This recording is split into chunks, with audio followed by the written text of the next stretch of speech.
très bien, l'ambiance est déjà sur place ici chez nous. Les Vic Film Studio. Bonjour, bonsoir. Ça dépend de l'heure sur laquelle vous nous suivez partout ailleurs dans le monde. Moi, c'est le prince Charmant Mwamba, votre humble serviteur. Ici chez nous, le travail de Moussala Nabiso. J'aimerais dire ceci.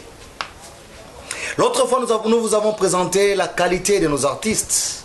Les gens qui nous font des choses très capables de comprendre ce que nous avons du boulot et du talent ici au Congo. Et aujourd'hui, nous allons vous faire encore une surprise d'un jeune homme, un artiste qui est bien équipé, qui a les talents vraiment qui rôdent, qui est en train de témoigner. Cet espace que vous voyez un espace qui nous ont accueillis, ni vu ni connu, ni ailleurs, nulle part ailleurs, seulement ici chez nous. Bienvenue une fois de plus. J'aimerais dire merci à ceux qui nous soutiennent de loin ou de près.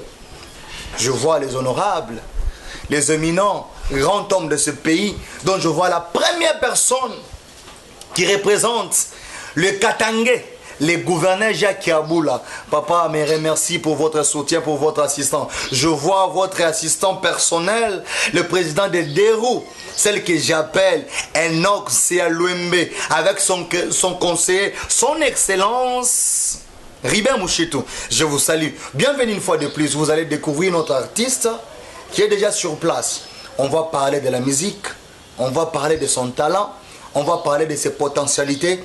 Bienvenue. Pendant que je fais l'appel à notre artiste qui se nomme Gloire, vous allez comprendre les jeunes leaders dangereux. Il est déjà parmi nous. Quand il est en train de monter, son clavier est en train de faire de maniement là-bas. Soyez les bienvenus artistes. En tout cas, vous allez sentir à ce que le son est tellement sur place. Ici chez nous, c'est la diversité de choses et la qualité. C'est nous. Avant de commencer, j'aimerais nous inviter à nous abonner massivement pour ne rien manquer ici chez nous. Les Vic Film Studio. Abonnez-vous massivement sur YouTube pour ne rien zapper, ne rien manquer. Tala, bagaga kitoko, ba film kitoko, ba histoire kitoko, ba musicien kitoko, ba artiste kitoko. Vous allez les trouver ici chez nous. Bienvenue une fois de plus. Bonjour artiste. Bonjour Papa Charmant. Comment va la santé? Très bien par la grâce de Dieu. Nous allons toujours ok. Sokyo la moki. Voilà. Au moni déjà que moki les asos ndengeza kilobité. Donc cela veut dire que nous avons à la moussi comme on a sous jour il y a la blague tenue de Papa Charmant. Donc nous avons appelé Singana Youssouf la vie. C'est pour cela que nous avons sous l'élo. Donc gloire au Seigneur dans le baraké, lui le maître de tous les esprits. Amen. Donc c'est un peu ça en fait. Vous allez vous rendre compte à ce que Kolala Kolamuka, les amas séquité, les habilos pamba pambate. C'est la grâce de Dieu. Les jeunes leaders dangereux, il a compris ça. Jeune leader. Mais nga nasina yokaye, nasina mona inenga salagaba œuvre. Mais je me reste que binopé, Bolanda. Parce que je voulais, parce que ça maxi single bientôt à lancer sur le marché. À ça c'est dire bah travail nous sur comédien à Souka. À une équipe né Mobimba et za ao. Alors j'aimerais qu'il y ait la biso un peu exemple moi quoi parce que biso au balba chintung to kabasonaye. Artiste. Fais-nous quelque chose qui va présenter au public réellement que Oyembaka poto yokayo. Vas-y. Ah, Nzambe na ngai, Nzambe na ngai, tangu na ye na mokili bazoloba makambo ebele, kasi na yoki matui na ngai supanza na pona yo, kasi lelo na ye na nzembo ya sika na zoloba poete, alelelelelelele, sanzula masia atoke longo na yo, sanzula masia na kokembe malembe sanzula masia anako sanzula oyo apesa malembe na polisi sanzula masia na kokembe ye na bakombo noso kaka ye allez les tout puissant les majestés ma Papa Charmant na koyeba mokili ye banzambe na nga sanzula masia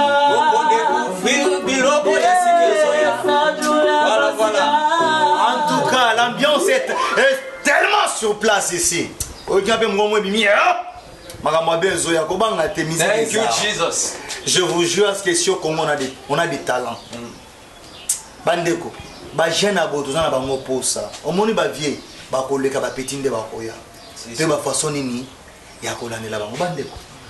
Jeune leader na yo ki lobby Sanjola Masia. Qu'est-ce que tu veux parler dans ça? Bon. Tant on a solo ba Sanjola Masia. Ils en ont battu belé oyo. Na koloba. A utani na betap mo très difficile en fait. OK. Donc, nos fils qui amoni signal mo bo nzamba pesier. Mobino. Nayebi ke wa sana mokiliza nzambe mo. Voilà. Parce que soro Sanzoli magicien. Oyebi ke nzamba koma dans la Bible. Tokoti Exode. Okomona ba lignée nini onzamba pesa comme principe. Voilà. Donc, okoki ko samba banza na mususu te. Okoki ko adorer nzambe mususu te. Okoki pe ko tanga kombo nzambe pamba pamba te. Voilà. Yango nga na message. On a koyebisa peuple de Dieu que na kati na mokili. Ceux qui ont un problème moko boye. Zwa yango présentant we panzambe. Mais lo yembo ya sika oyo ko pesa et pa na yezaka ke na ko sanzola nzambe na vie na ngai. Na ko sanzola nzambe ndenge ya bongi ata na zamba pasi ndenge nini. Ate loko wana eyela kingai. Na lingaki na kweya. Mais tant que message oyo et bien na kati ya mutema jamais na koki ko bombo na kati ya mutema. On a bimisé nango vraiment peuple ba yeba ke non na ye ko sanzola Masia ko apesa na nipema. On va te papa chama. Le moment boye. Donc débat le barak gloire leader en tout cas dangereux donc je suis déjà. Vous allez vraiment entendre à ce que le jeune leader il parle de Dieu. Vous allez le voir, il est très jeune, il connaît les choses de Dieu. Tout temps il s'appelle bana biso ko la nzambe ko linga Yesu. De l'herbe à bas âge. Alors, j'aimerais nous inviter en disant ceci. Quoi prendre banana ko yeba makambo mukili très vite. À cause de ba caractère mona oko yamba. Formation moko ezangatina. Faut jeune leader. Na linga yeba titre nzembo ezanini. Mon titre nzembo eza mon leader. Mon leader. OK. Je comprends mon leader. Ba travaux sur des choses comme na suka, ou soit évoluer nango, so comme na niveau ni. Bon, par rapport il y a clip. Clip s'il est déjà mes blogs etikali moi blogs mike ozangaki pas côté sa mère ils a déjà pene pour que ils a déjà pene date déjà ko bimese c'est comme bien parce que netikane nazali na bando ka pour ça pona yoka ngomba na mona na clip zo bima kalaté donc quand on a mois au ya janvier 2022 donc kalaté donc nakoloba bientôt quand fait. OK. J'espère que même là qui biso support, je pense à ce qu'il y a la technique à Montréal. Est-ce que quand on a les biso extrait en Zembo et Frana biso, vous avez dit le titre c'est comment? Mon leader. Mon leader. Alors, est-ce qu'on peut suivre mon leader pour quelques minutes que nous puissions un peu écouter et pas m'bola ensemble?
Mais on peut vraiment encourager les jeunes leaders. Oui, vous allez voir qu'il y a du talent tel que j'ai toujours dit. Du talent, il y en a ici au Congo. ezali ebele boutolanda clip bomona ndenge mwana azobunda azolinga kopanza sango na Yesu. Est-ce que des gens pareils on ne peut pas les assister? Est-ce que les gens pareils on ne peut pas les contacter? Oui, nous bolingaka déjà batu babeti déjà 15 pas ko kuta déjà beti 15 pas. Non ba jeune yango batala yango yako banda na ngana zéro. Oh mais ma biso likolo. Imagine tozolanda Jésus, choko limito landa Jésus. Viens, on va suivre Jésus ensemble. Jeune leader, est-ce que tu es déjà un producteur ou bien tu le fais seul? Bon, pour le moment vraiment, je n'ai pas de producteur. Donc tu le fais seul? Oui. Sauf que nazana mutu oyo bozo pesa ba courage. Donc là vous allez vraiment papa Montréal, que Dieu vous bénisse vraiment encore vite. Donc yendaza comme manager maman. OK. Donc yende mutu tozo sala makamuke mais pour le moment vraiment nazana mutu te o ma otanga maboko. Yo mozo mona na clip.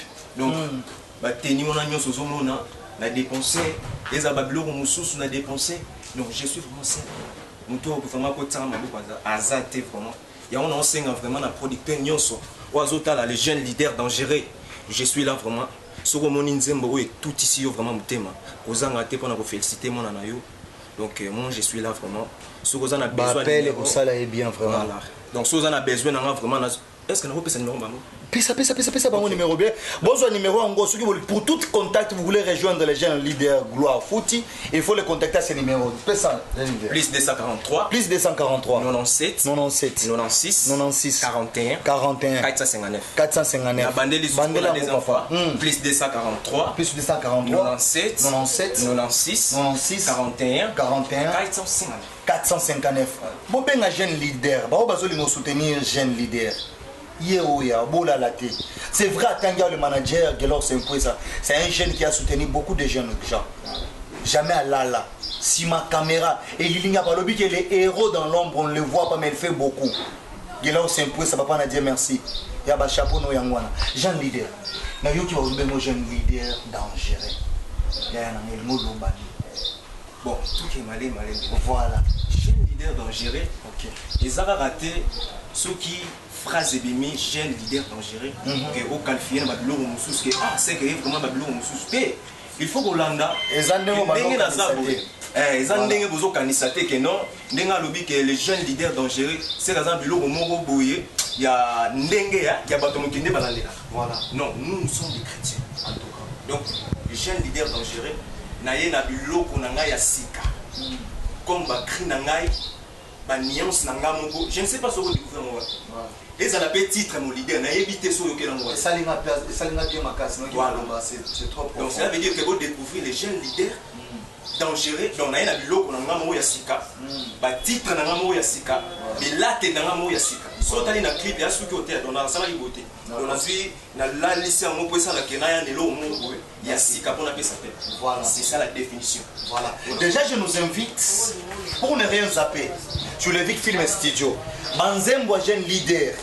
Bisomoro toujours en charge. Je collègue dans le Vic Film Studio. Na One Cinema Pro pour télécharger pour kuta mwana. Abonnez-vous massivement pour ne rien zapper. Alors jeune leader. Na sepeli mingi na mungu na yo. Appelle la lingo là-dessus donc. La lingo fort, papa charmant na ngai. En tout cas, bon moi je vois que tu es un jeune qui a beaucoup d'ambitions, qui a beaucoup de discipline. Alors j'aimerais un peu savoir, est-ce que vous répétez avec votre groupe parce que je vis l'équipe avant que je descende de côté l'équipe. J'aimerais un peu savoir vous répétez à ou bien ça la rende sur une toile au côté c'est ou bien c'est interdit. Bon, dès aux avoués. Voilà.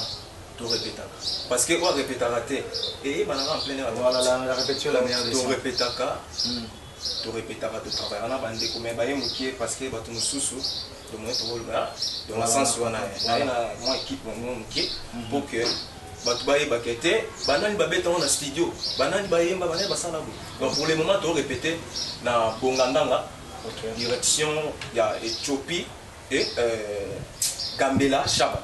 Ça juste dans l'église, tous autres travaillent dans donc, à la minute, maintenant c'est dans le oyo et si la nan, si manango, nous avons lancé le mot boye, vraiment, je ne pense pas que vous vraiment fan vraiment la kit. Donc c'est un peu ça. Vraiment, merci beaucoup. Vous allez vous rendre compte à ce que espace Nyon Soyo et Yambi Bisso, ils n'ont ni vu ni connu espace la plus propre. Ici chez nous, rien ne rate. Juste en train de voir Aujourd'hui, les choses marchent comme il faut. Les gens qui nous soutiennent par-ci, par-là, appelez-nous à travers vos contacts, à travers le numéro qui est affiché sur l'écran pour ne rien zapper. Pour encouragement, pour assistance, pour la bémission. Attention aux jeunes talents. Aux jeunes qui sont promouvoir talent na yo bata miso ki wat benga biso na numéro ezawana. On ne manquera pas de descendre sur le terrain ou bien nous allons vous inviter là où nous serons pour passer l'émission. Vraiment na sepeli makaza. Alors nous aimerions un peu connaître les jeunes leaders. Oye baba to tamboli na bango. To baba monde on nga mobali bonjour. Bonne santé. Comment vous allez? Mandat Brandon Santé. Brandon Santé. Monsieur Brandon Santé. Namoni Misapino, trop jeune mais toujours très bien. C'est quoi le secret? Travail. Travail kaka. On a ces pelings. Est-ce que vous avez besoin moins extra taille au moro de sous? Il y a moro boya yo moro. Voilà.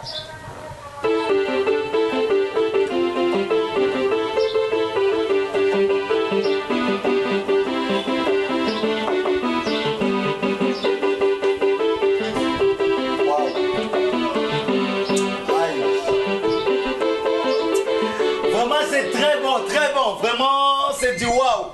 Tu es trop jeune, mais je vois les talents que tu as. Je vais t'encourager avec un conseil. Continue comme ça et Dieu ne manquera jamais de te faire du bien. Tu entends? Bangaka Nzambe, quand nous continuons, naibi batu babandana sente kabo basuka musika. Nzambe vraiment zala nayo. Namoni pembeni ndeko nanga mobile. Ebi koza kitoko. Merci. Kombo ezanani? Kombo nanga frère Tejik Bofasa. Frère Tejik. Mbala liboso na yoka frère kombo Tejik. Papa Tejik. Mungongo wana. Omilaka pe ba mungwa maya lobo bezalaka nini po mungo koma kitoko bongo. Bon, les années on zambe mutapesa nga mungongo na travail na rappel lisusu. Ya onde sunga que na matina ba moi niveau na zana. D'accord.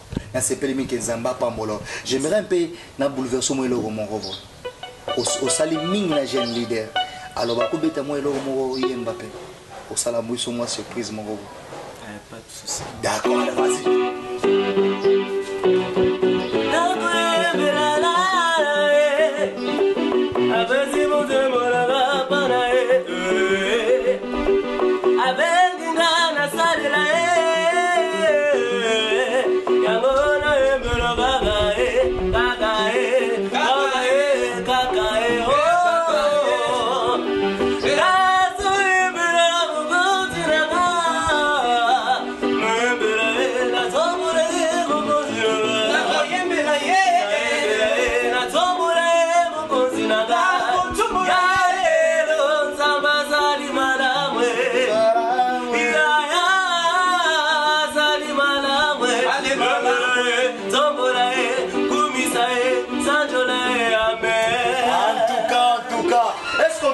Mais on peut encourager encore.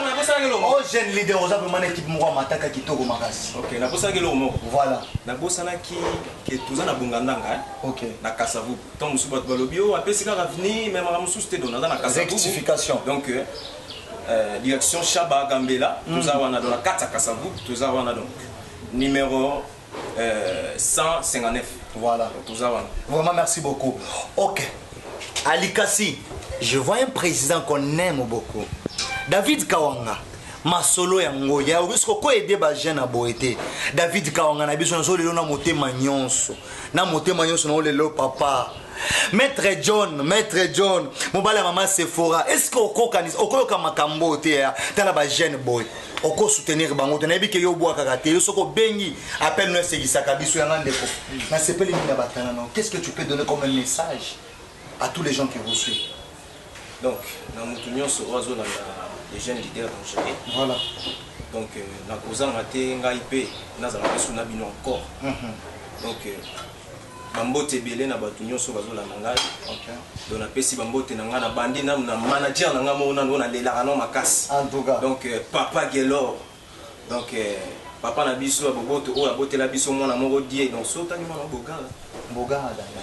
On a big manager. Voilà. Bambote belé place azali. En tout cas. Na pesi les sous. Mes respects Montréal. Na pesi les sous maman wa botangai, maman prophétesse Sylvie Makondi Fouti. Voilà. Na pesi sous ndeko nanga sous grand frère.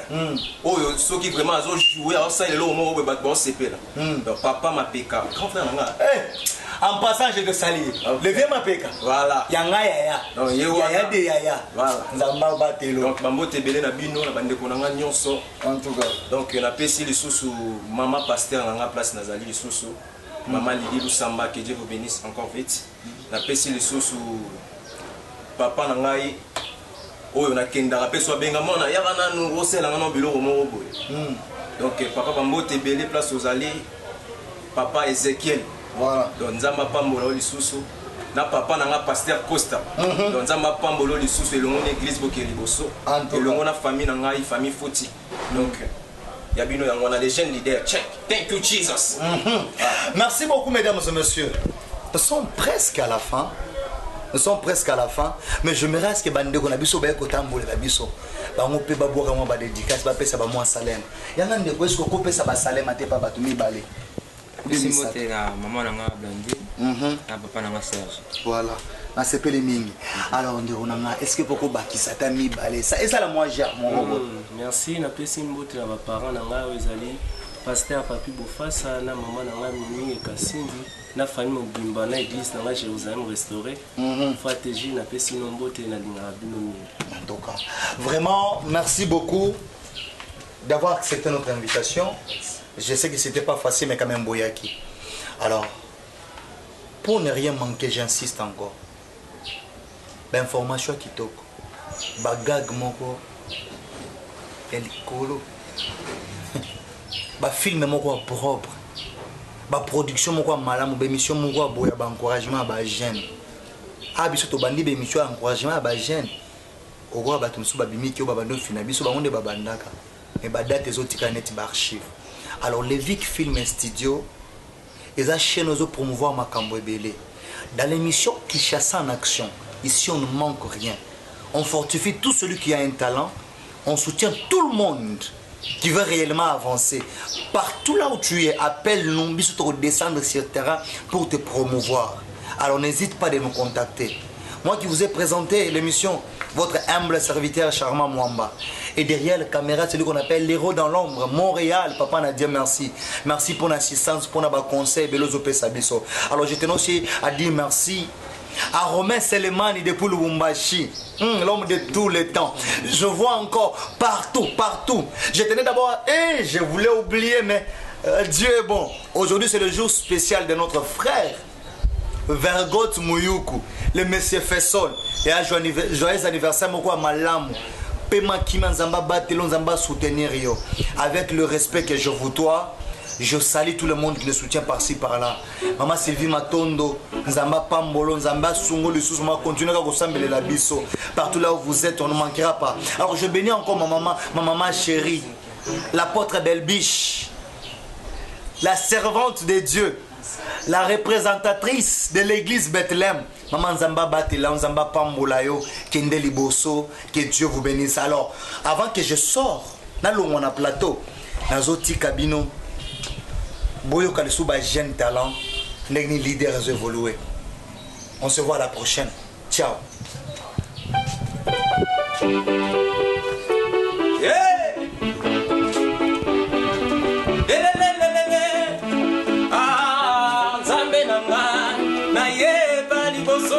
Koloba makamwa minene pe asika Ialelo akabusiba blesia Ialelo Jésus m'a fait du bien bien bien Ialelo akabusiba blesia Ialelo Jésus m'a fait du asali mingi na bomo inanga Asali mingi na bomo inanga Asali mingi Asali mingi Nasalaki ya kokonda na komi munene Asali mingi